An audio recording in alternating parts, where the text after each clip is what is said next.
Kung gusto niyo gumawa ng sarili ninyong kare-kare sauce, super easy lang ito. Una, ginigisa ko lang yung bawang at sibuyas.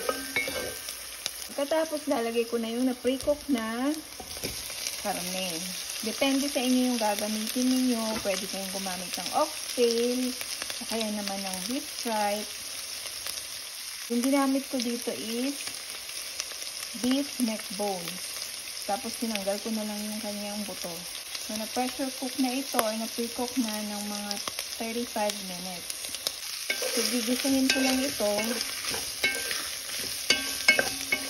And then, saka isusunod yung mixture. Ngayon, kung hindi naman kayo gagamit ng mixture at gusto nyo gumamit ng, kung gusto nyo gumawa ng sarili ninyong kare-kare sauce, gumamit lang tayo ng aswete. Ayan na dear, yung ating kare-kare.